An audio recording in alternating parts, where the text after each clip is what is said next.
Welcome to Tell Me More Stories Told Us podcast. Get ready for quite an adventure today. We're diving deep into the really fascinating world of harnessing the sun's energy. Yeah, forget the dry lectures. We're here to unpack the story of solar power. It's quite a tale, actually, full of bright ideas and, well, a bit of a race against time. Exactly. Our mission today is to illuminate the key aspects of solar power. We've looked at a lot of information, haven't we? We have. We want to explore how it works, its journey from, this niche thing to a global force. And the economics involved, the costs, the benefits. And, crucially, its impact on our planet.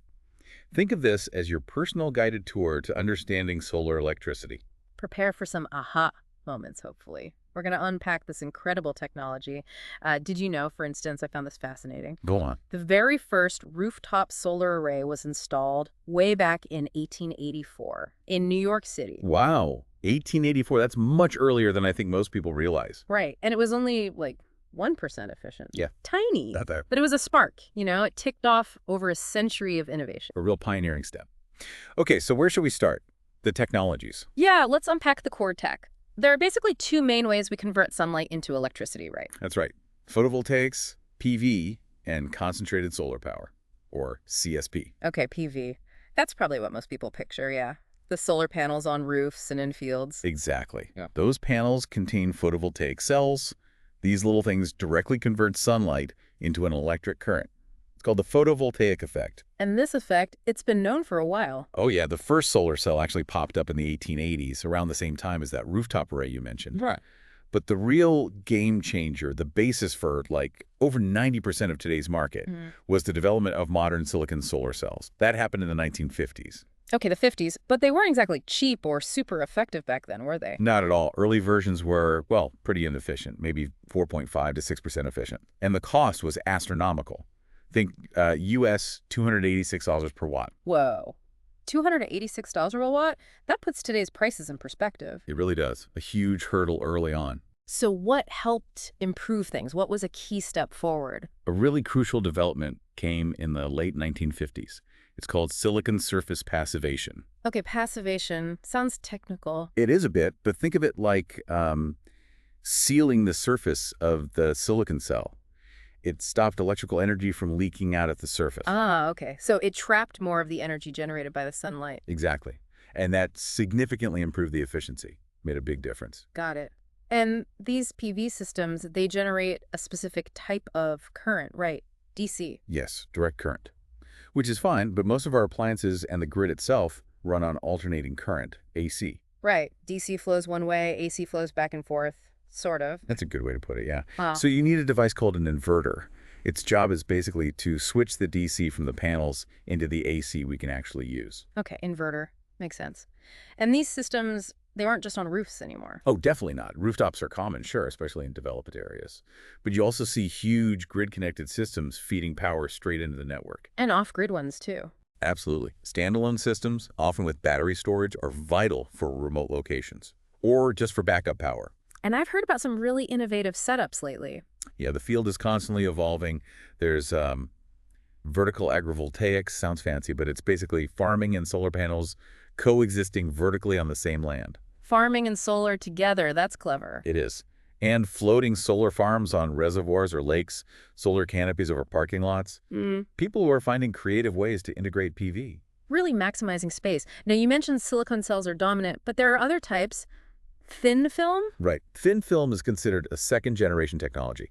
Instead of silicon wafers, they use really thin layers of photovoltaic material deposited onto something else, like glass or even flexible plastic. Okay, got them. Cadmium telluride CDT is one, and copper indium gallium diselenide, or CIGS, is another. Different materials, different properties. And then there's this other one making waves.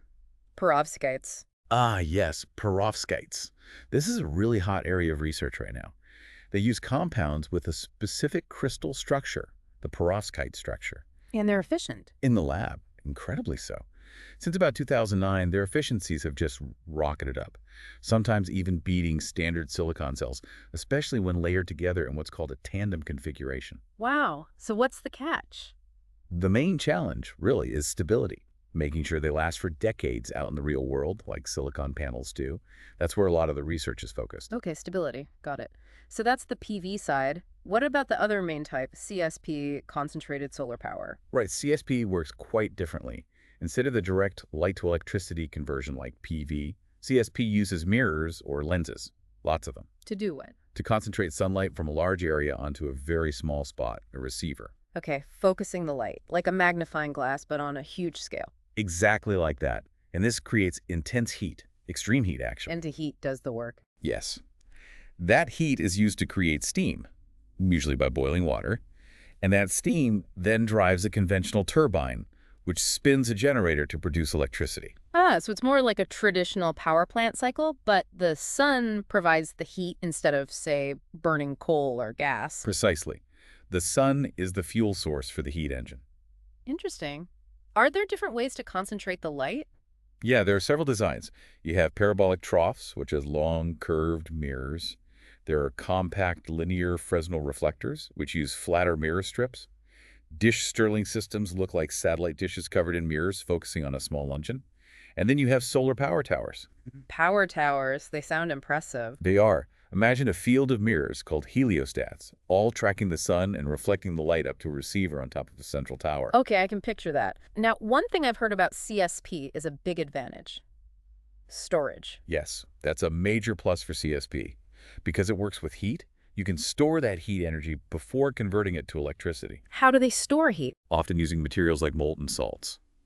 During the day, the concentrated sunlight heats up these salts to very high temperatures, and they're stored in insulated tanks. And then? Then, even after the sun goes down, you can use that stored heat from the salts to keep generating steam and electricity for several hours. That overcomes the what happens when the sun doesn't shine problem, at least partly. It does. It adds dispatchability, the Yeah. ability to generate power when needed, not just when the sun is out. However, There's always a however. well, currently the cost of electricity from CSP is generally higher than from large-scale PV. PV costs have just fallen so dramatically. Right. So PV is cheaper, but CSP can offer built-in storage. Trade-offs. Exactly. And sometimes you see hybrid systems too. Combining solar with other things. Yeah, combining solar, maybe PV with wind power or hydropower or batteries. The idea is to smooth out the variability. Because solar peaks midday, wind might peak at other times. Right. Or using existing hydroelectric dams is interesting. You can hold back water when the sun is shining bright, then release it to generate power when solar output drops. It helps balance the grid. Makes sense. Okay, so that covers the main technologies. Now let's shift to the story, the development journey.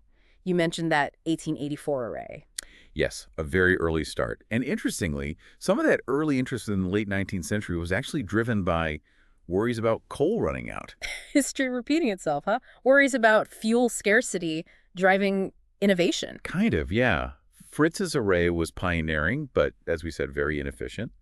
And then progress really slowed down in the early 20th century. Why was that? Primarily because cheap coal and petroleum became widely available.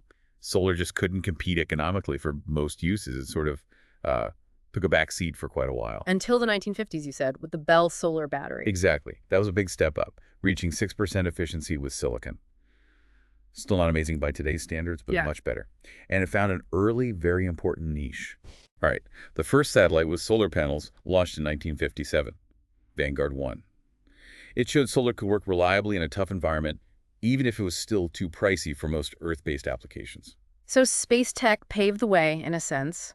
But what brought it back down to Earth? Well, even by the 70s, it was still mostly for niche uses. But then came the energy crises. The oil shocks of the 1970s. Yes, the 1973 oil embargo, the 1979 crisis. They were huge wake-up calls. Suddenly, dependence on foreign oil felt very risky, and governments started looking seriously at alternatives again, including solar. So crisis spurred investment.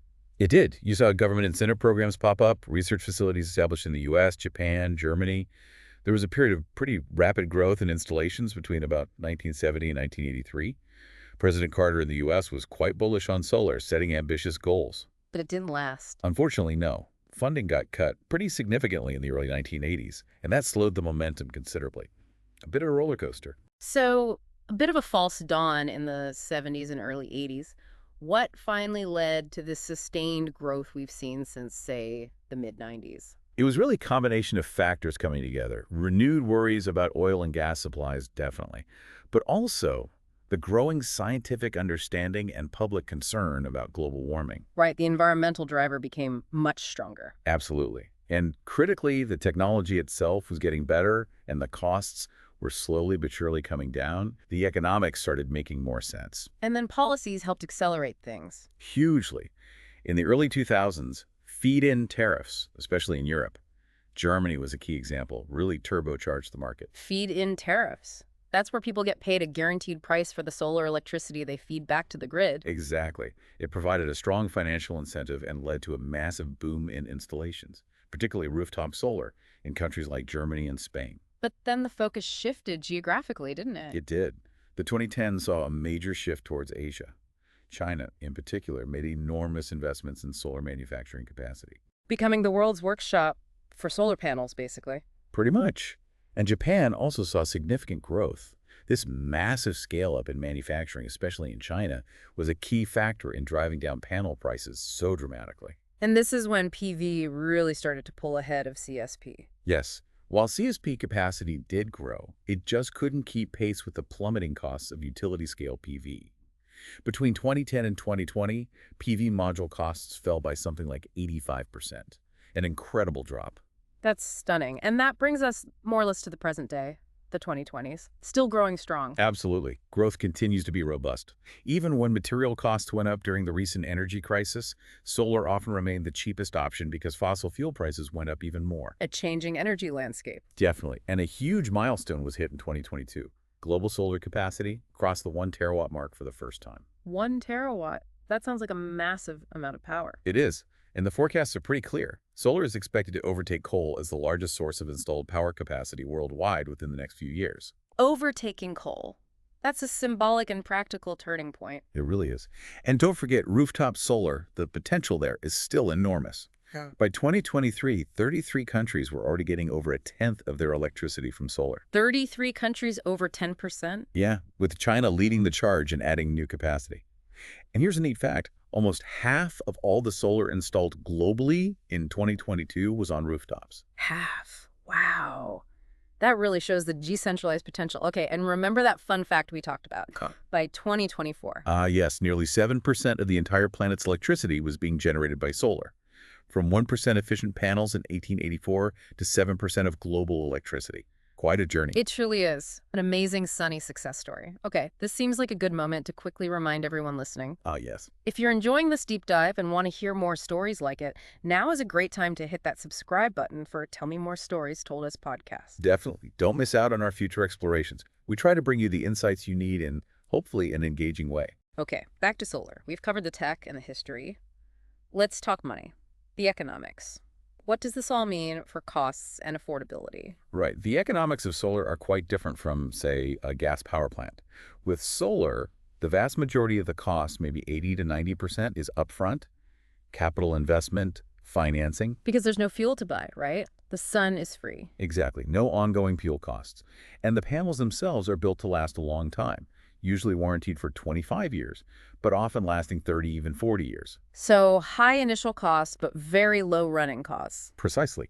And that initial cost, specifically the cost per watt for the modules, has fallen off a cliff since the early days. We talked about 286 watts in the 50s. Yeah. Now, for utility-scale projects in the U.S., you might be looking at around $1 per watt installed, sometimes even less in sunny locations. Just $1 per watt. That's incredible. Now, location matters, obviously. Sunny places are better. Generally, yes. Huh. The amount of solar radiance, basically how much sunlight hits the ground, varies quite a bit depending on latitude, climate, cloud cover. So productivity isn't the same everywhere. No, but technology helps. Solar panels with tracking systems, which tilt and turn to follow the sun across the sky. Like sunflowers. Kind of. They can significantly boost the energy you capture, especially in places that aren't sunny all the time.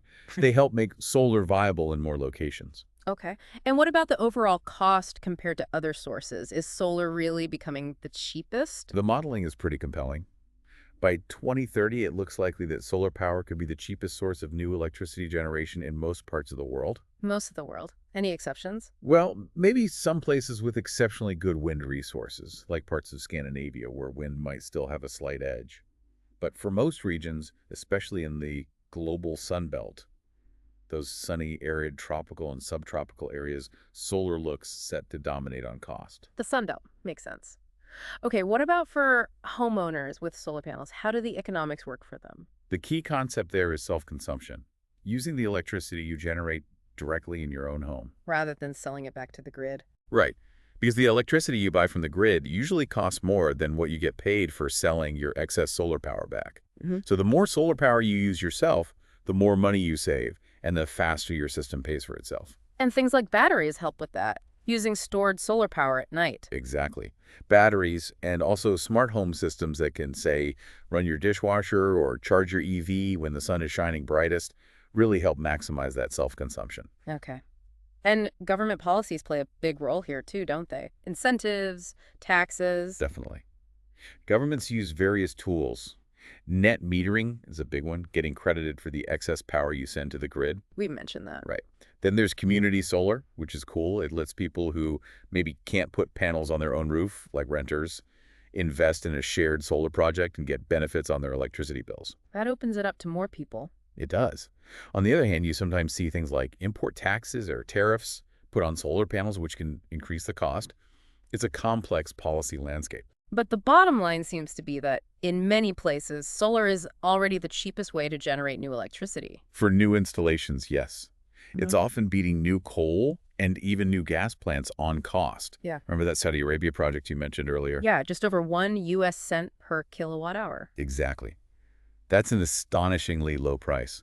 It really shows how competitive solar has become. Okay, so it's cheap, it's getting deployed rapidly, but it's variable, right? The sun doesn't shine 2047. How do we integrate all this solar power into the grid reliably? That is the crucial challenge, managing variability. Mm. Because grid operators need to match electricity supply and demand perfectly every single second. And solar output goes up and down with clouds, time of day. Precisely. So energy storage becomes absolutely essential as you get more and more solar on the grid. Like a buffer. Exactly. We talked about thermal storage, with CSP storing heat in molten salts. That's one way. For PV, the main solution is batteries. Grid-scale batteries, batteries in homes, batteries in businesses. They can absorb excess solar power when generation is high and discharge it when the sun goes down or demand peaks. And battery tech is improving too. Constantly. Lithium-ion batteries are the dominant technology right now. Costs are falling, performance is improving. There's even research into using old electric vehicle batteries for grid storage once they're no longer suitable for cars. Second life for batteries. That's smart. Are there other ways to manage variability besides batteries? Oh, yes. Hydropower is a great partner for solar. Existing dams can ramp their generation up or down quickly to compensate for solar fluctuations. Using water as a sort of natural battery. In a way, yes. And pumped hydro storage is even more direct, using cheap solar power during the day to pump water uphill to a reservoir, then letting it flow back down through turbines to generate electricity when needed. Okay. What else? Combining wind and solar is often complementary, as their peak generation times can differ. Strengthening the transmission grid, connecting different regions, helps smooth out local variations. And demand-side management, encouraging people and businesses to shift their electricity use away from peak times, also plays a role. So it's a whole suite of solutions needed, not just one silver bullet. Absolutely. It's about making the entire grid more flexible and smarter to handle these variable renewable sources. Interestingly, in places with lots of solar, you sometimes even see negative electricity prices during sunny afternoons. Paying people to use electricity. Effectively, yes. Yes. It's a strong signal that there's too much supply at that moment, which creates a great incentive for batteries to charge up. Fascinating market dynamics. Okay, let's shift focus one last time. Beyond the grid and economics, what about the broader environmental picture? And maybe the politics? Environmentally, the big win for solar is obviously that during operation, it produces zero greenhouse gas emissions. It's much cleaner than burning fossil fuels. Right, no air pollution, no climate impact while it's running. But what about making the panels? That's the flip side. Yeah. Manufacturing solar panels does require energy and uses various materials, so there is an environmental footprint associated with production. An upfront carbon cost. Yes, but two things are important there. First, the carbon footprint of manufacturing has been decreasing as factories become more efficient and use cleaner energy themselves. Second, the carbon payback time is relatively short. The time it takes for the panel to generate enough clean energy to offset the emissions from making it? Exactly. That's typically only a few years now. And after that, for the remaining 25 or 30 plus years of its life, it's generating clean energy. So the lifetime benefit vastly outweighs the initial impact. What about land use? Do solar farms take up too much space? It's a valid consideration. Large solar farms do acquire land. However, compared to the total land footprint of fossil fuels, including mining, drilling, pipelines, refineries, solar's overall land use impact is generally considered much smaller, especially on a global scale. And we can be smart about where we put them. Definitely. Putting solar on rooftops, over parking lots, on contaminated land, brownfields, or integrating it with agriculture. These strategies minimize competition for valuable land. Okay. What about the materials inside the panels? Anything hazardous? Some materials used, like cadmium in CDT panels or lead in solder, can be hazardous if not handled properly at the end of life. This is why robust recycling programs and designing panels for easier disassembly are becoming really important. A circular economy for solar. That's the goal. Also, as solar scales up massively, we'll need more of certain materials: copper, silver, tellurium, indium. Recycling helps reduce the strain on mining new resources, and researchers are also looking for ways to use less of these materials or find alternatives. Makes sense. And politically, does solar shift power dynamics? Well, one key aspect is energy security. Once a solar panel is installed, the fuel source sunlight can't be cut off by geopolitical events or embargoes, unlike oil or gas. That's appealing for many countries. Energy independence. To a degree, yes. And public acceptance of solar projects tends to be quite high compared to other energy infrastructure. However, there are some ethical concerns, particularly around the concentration of manufacturing, especially for polysilicon, in certain regions where issues like forced labor have been raised. Right, so the supply chain isn't without its complexities and challenges. No, it definitely requires ongoing attention and responsible sourcing practices. Okay. Wow, we've covered a lot of ground, from 19th century experiments to terawatts of power today. It's an incredible story. So, bringing it all together for our listener, hopefully this deep dive has really shone a light on solar power's journey and its huge potential. Yeah, from that tiny 1% efficient rooftop array to being a major global energy player, it really is a testament to innovation, isn't it? Driven by necessity and ingenuity. Absolutely. And the pace of change, especially the falling costs and rising efficiency, it's just been remarkable. Think about the possibilities it unlocks. Rooftops becoming power stations. Farms generating food and energy. Vast desert areas powering entire regions. It really does feel transformative. And the fuel source, the sun, it's practically inexhaustible. The challenge and the opportunity is just to keep improving how we capture and use that energy responsibly and effectively. Makes you wonder what's next, doesn't it? What other innovations are around the corner? How will this continue to reshape our world? And maybe prompt the question, what role can each of us play in this ongoing energy transition? Good food for thought. Well, thank you for joining us on this illuminating journey into solar power here on Tell Me More Stories Told Us podcast. We really hope it sparked your curiosity and gave you a deeper appreciation for this vital technology. Absolutely. It was great discussing it. Until our next deep dive, keep exploring, keep learning. And keep asking, tell me more.